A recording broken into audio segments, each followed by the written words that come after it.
ಬಂತು ತೋಳ ಕತೆ ಗೊತ್ತಿದೆಯಲ್ವಾ?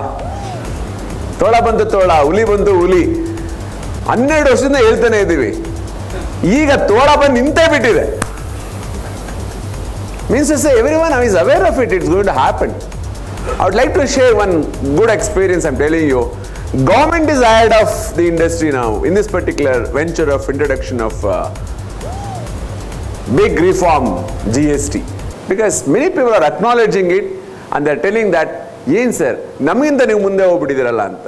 Yes, in that particular sense, if I want to put it around, the government of Karnataka, commercial tax department, is ahead of all other states. I can put it around. ಚಪ್ಪಾಳೆ ಹೊಡೀರಿ, ಅದಕ್ಕೆ tax ಇಲ್ಲ, ನಗದಕ್ಕೂ tax ಇಲ್ಲ. KST ನಲ್ಲಿ, watt ಅಲ್ಲಿ, GST ಮುಂದೆ ಯಾರಾಗ್ತಾರೋ ಗೊತ್ತಿಲ್ಲ, ಇದುವರೆಗೂ tax ಇಲ್ಲಪ್ಪ ಅಲ್ವಾ? ಚಪ್ಪಾಳೆ ಹೊಡಿದಕ್ಕೆ ಮಾಡೋಣ. It gives an inspiration to at least for a talk, or at least ನೀವು ಆಲ್ಸೋ ನಿಮಗೂ ಅಷ್ಟೇ ಚಳಿ ಎಲ್ಲ ಬಿಡುತ್ತೆ, ಜ್ವರ ಬಿಡುತ್ತೆ. So in that particular sense, if you look at it, the Karnataka Commercial Tax Department has geared you people, they put you into such a momentum. ನಿಮ್ಮ consultants ಹೇಳ್ದೇ ಇರಲಿ, ಪ್ರಾಕ್ಟಿಷನ್ಸ್ ಹೇಳ್ದೇ ಇರಲಿ, ನಮ್ಮ ಡಿಪಾರ್ಟ್ಮೆಂಟ್ಗೆ ಬಂದು ನೀವು ಕೇಳ್ಕೊಂಡು ಹೋಗ್ಬಿಟ್ರೆ ಇನ್ಫಾರ್ಮೇಷನ್ನು ಅಷ್ಟೇ ಸಾಕು, ಏನು ತಲೆ ಕೆಡಿಸ್ಕೋಬೇಕಾಗಿಲ್ಲ. ಬಿಲ್ಲಿಂಗ್ ಪ್ಯಾಟ್ರನ್ ಏನು ಚೇಂಜ್ ಆಗಲ್ಲ. 1ನೇ ತಾರೀಕಿಂದ ಏನು ಬೇರೆ ಬಿಲ್ ಹಾಕ್ತೀರಾ? ಅದೇ ಬಿಲ್ಲು, ಅದೇ ಪ್ಲೈವುಡ್ಡು, ಅದೇ ಡೋರು, ಅದೇ ಗ್ಲಾಸು. ಟ್ಯಾಕ್ಸ್ ಎಷ್ಟು ಕಟ್ ಮಾಡಬೇಕು ಸರ್? 14 ಆಗ್ತಿದ್ದು, ನಾಳೆ ಎಷ್ಟು ಹಾಕಬೇಕು ಅನ್ನೋದು ಇಂಪಾರ್ಟೆಂಟ್. ಕರೆಕ್ಟಾ? 28% ಈಗ ಕೌನ್ಸಿಲ್ ಬಿಡುಗಡೆ ಮಾಡಿದೆ. 1211 ಕಮಾಡಿಟಿ ಮೇಲೆ ಟ್ಯಾಕ್ಸ್ ಏನಂತ 0, 5, 12, 18, 28 ಈ ಒಂದು ಸ್ಟೇಜಲ್ಲಿ ಬಿಡುಗಡೆ ಮಾಡಿದೆ. ಅದೇ ಸೇವೆಗಳು, ಸರ್ವಿಸಸ್ ಒಂದು 511 ಮೇಲೆ ಅದೇ ಸೇಮ್ ಸ್ಲ್ಯಾಬ್ಸಲ್ಲಿ ಬಿಡುಗಡೆ ಮಾಡಿದೆ. ಅದು ಸಿಂಪಲ್ ಹೇಳಬೇಕು ಅಂದರೆ, ಇವಾಗ ಐಷಾರಾಮಿ ಹೋಟ್ಲಲ್ಲಿ ಊಟ ಮಾಡಿದ್ರೆ ರೇಟ್ ಆಫ್ ಟ್ಯಾಕ್ಸ್ ಜಾಸ್ತಿ, ಕಡಿಮೆ ಹೋಟ್ಲಲ್ಲಿ ಊಟದ್ರೆ ರೇಟ್ ಆಫ್ ಟ್ಯಾಕ್ಸ್ ಕಡಿಮೆ. ಬಟ್ ಅದೇ ದೋಸೆನೆ, ಮಾಡೋ ಬಾಣಸಿಗೆ ಬೇರೆ ಅಷ್ಟೇ, ಅರುಟ ಆಂಬಿಯನ್ಸ್ ಬೇರೆ. ಅದು ಯಾಕೆ ಹಾಕಿದ್ದಾರೆ ಅಂತ ಸ್ತರಗಳಲ್ಲಿ ಎಲ್ಲರಿಗೂ ಅನುಕೂಲ ಆಗಲಿ ಅಂತ ಹಾಕಿದ್ದಾರೆ. ನೀವು ಅನ್ಕೊಳ್ಳಿ, 28% ನಮ್ಮಲ್ಲಿ ಹಾಕ್ಬಿಟ್ಟಿದ್ದಾರೆ ಸರ್, ಹಿಂಗೆ ವ್ಯಾಪಾರ ಮಾಡೋದು, ನಾಳೆ ಯಾರು ತಗೊಳ್ತಾರೆ ಈ ಪ್ರಾಡಕ್ಟ್ನ ಅಂತ. ಮನೆ ಕಟ್ಟೋನು ಖಂಡಿತ 28 ಅಲ್ಲ 30% ತಗೋತಾರೆ. ಹಿಂದೆ ನೋಡಿ, ಈಗಾಗಲೇ ಹೇಳ್ತಾ ಇದ್ರು, ಯಾವ್ಯಾವ ತೆರಿಗೆಗಳು ನಾವು ಒಳಗೂಡಿಸ್ಕೊಂಡ್ಬಿಟ್ಟಿದ್ದೀವಿ?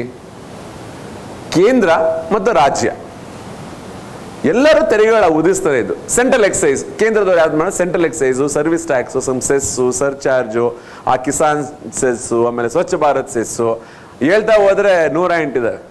ಆ ಇಂಪೋರ್ಟ್ ಆದ್ಮೇಲೆ ಅದೊಂದು ಅಡಿಷನಲ್ ಸ್ಪೆಷಲ್ ಅಡಿಷನಲ್ ಡ್ಯೂಟಿ, ಆಮೇಲೆ ಕೌಂಟರ್ ವಿಲ್ಲಿಂಗ್ ಡ್ಯೂಟಿ, CVD. ಯಾಕೆ ಹಾಕ್ತಾರೆ ಅದೆಲ್ಲ ಬೇಡ ಈಗ, ಯಾಕಂದ್ರೆ ತುಂಬ ಟೈಮ್ ಬೇಕಾಗ್ತದೆ ಅದೆಲ್ಲ ಹೇಳೋದಕ್ಕೆ. ಯಾಕೆ ಹಾಕ್ತಾ ಇದ್ರು ಏನು, ಅದೇ ಹರಿಕತೆ ಬೇಡ. ಆ ಎಲ್ಲ ಟ್ಯಾಕ್ಸ್ಗಳನ್ನ ಏನು ಮಾಡೋದು, ಇವೆಲ್ಲ ಬೇಡ, ಇವೆಲ್ಲ ಸೇರಿ ಒಂದೇ ಒಂದು ತೆರಿಗೆ ವಿಧಿಸೋಣ. ಆಕ್ಚುಲಿ ಹೇಳ್ಬೇಕು ಅಂದ್ರೆ, ಅದಕ್ಕೆ ನಾನು ಇನ್ನೊಂದು ಬಗೆ ಯಾರಿಗೂ ಕೊಡ್ಲಿಲ್ವ ಅಂತ ಕೇಳಿದ್ದು. ನಿಮ್ಮಲ್ಲಿ 3 ಬಗೆ ಕೊಟ್ರಿ ನೋಡಿ, ಒಂದು ಪಿಂಕ್, ಒಂದು ರೆಡ್, ಒಂದು ಯೆಲ್ಲೋ ಅಲ್ಲಿದೆ. ಎಲ್ಲನೂ ಬಗೆ ನೀವು ನೋಡಿ, ಎಲ್ಲ ಒಂದೇ ಕಲರ್ ಫ್ಲವರ್ಸ್ ಇದಾವೆ, ಗಮನಿಸಿದ್ರಾ? ಎಲ್ಲ ಒಂದೇ ಕಲರ್ ಫ್ಲವರ್ಸ್ ಇದೆ. ಮುಂಚೆ ಎಲ್ಲ ಕೊಡಬೇಕಾದ್ರೆ ಡಿಫ್ರೆಂಟ್ ಕಲರ್ಸ್ ಇರೋದು. ಕರೆಕ್ಟಾ?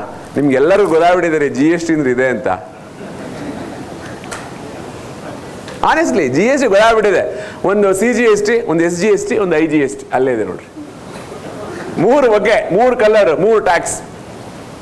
ಅದೇ ಮುಂಚೆ ಏನ್ ಮಾಡ್ತಾ ಇದ್ರಿ, ಅದೊಂದು ಕೆಂಪು, ಅದೊಂದು ಬಿಳಿ, ಎಲ್ಲ ಕಲರ್ ಅಂದ್ರೆ ಒಂದೊಂದನ್ನು ಲೆಕ್ಕ ಹಾಕೋದ್ರೆ, ನೋಡಕ್ ಹೋದ್ರೆ ಒಂದೊಂದು ಟ್ಯಾಕ್ಸ್. ಅದು ಅಷ್ಟು ಟ್ಯಾಕ್ಸ್ ಇತ್ತು. ಈಗ ನೋಡಿ ಎಷ್ಟು ನೋಡಕ್ ಚೆನ್ನಾಗಿ ಕಾಣುತ್ತೆ. ಸೊ ಆ ರೀತಿ ಸರಳೀಕರಣ ಆಗಿದೆ. ಕೇಂದ್ರದವರು ಏನೆಲ್ಲ ಟ್ಯಾಕ್ಸ್ ಹಾಕ್ತಾರೆ ಎಲ್ಲ ಸೇರಿ ಒಂದೇ. ಹೇಳಲಿಕ್ಕೆ ಇಷ್ಟಪಡ್ತೀನಿ, ಈ ಸರಕು ಮತ್ತು ಸೇವಾ ತೆರಿಗೆ ಬರೋದ್ರಿಂದ ಆರ್ಥಿಕ ನೀತಿಯಲ್ಲಿ ಸರಳೀಕರಣ ಆಗುತ್ತೆ. ಆಮೇಲೆ ನಮ್ಮಲ್ಲಿ GDP ಅಂತ ಏನು ಹೇಳ್ತೀರಾ, ಅದೊಂದು ದುಪ್ಪಟ್ಟಾಗುತ್ತೆ, ಜಾಸ್ತಿ ಆಗಲಿಕ್ಕೆ ಅವಕಾಶ ಇದೆ. ಆಮೇಲೆ ಈ ವ್ಯಾಪಾರಸ್ಥನಿಗೆ, ಆಮೇಲೆ ಹೂಡಿಕೆದಾರರಿಗೆ, ಬಂಡವಾಳ ಹೂಡಿಕೆದಾರ ಮಾಡೋದಕ್ಕೆ ಇಡೀ ನಮ್ಮ ರಾಷ್ಟ್ರದಲ್ಲಿ ಎಲ್ಲಿ ಬೇಕಾದ್ರೂ ಹೂಡಿಕೆ ಮಾಡೋದಕ್ಕೂ ನಮ್ಗೆ ತೊಂದರೆ ಇರೋದಿಲ್ಲ. ಯಾಕೆಂದರೆ ಎಲ್ಲದಕ್ಕೂ ಒಂದೇ ತೆರಿಗೆ ಪದ್ಧತಿ ಇರುತ್ತೆ. 29 ರಾಜ್ಯ, 1 ಕೇಂದ್ರ, 7 ಕೇಂದ್ರಾಡಳಿತ ಪ್ರದೇಶಗಳು ಎಲ್ಲ ಒಟ್ಟಿಗೆ ಸೇರಿ, ಅಣ್ಣ ತಮ್ಮಂದ್ರಲ್ಲ ಒಟ್ಟಿಗೆ ಸೇರಿ ಒಂದು ವಿಶಿಷ್ಟ ಆರ್ಥಿಕ ಒಂದು ಕಾಯ್ದೆ ತರ್ತಾ ಇರೋದು ಈ ಒಂದು ಜಗತ್ತಿನಲ್ಲಿ ಎಲ್ಲರೂ ನಮ್ಮ ವಿಸ್ಮಯದಿಂದ ನೋಡ್ತಾ ಇದ್ದಾರೆ. ನಮ್ಮ ಭಾರತದಲ್ಲಿ ಇದು ನಡೆಯಲ್ಲೋ? ಖಂಡಿತ ನಡೆಯುತ್ತೆ. 1/7/2017 ನಾವು ಇದನ್ನು ಅನುಷ್ಠಾನಕ್ಕೆ ತರ್ತಾ ಇದ್ದೀವಿ. ಸರಳೀಕರಣ ಬರೋದ್ರಿಂದ ಎಲ್ರಿಗೂ ಸಿಂಪಲ್ ಆಗುತ್ತೆ. ಆಮೇಲೆ ಒಂದ್ಸಲ ಅರ್ಥ ಮಾಡ್ಕೋಬೇಕಷ್ಟೇ ಏನಿದೆ ಅಂತ. ನಾವು ಕಲಿಯೋರ್ಗೂ ಒಂದು ಬ್ರಹ್ಮವಿದ್ಯೆ ರೀ.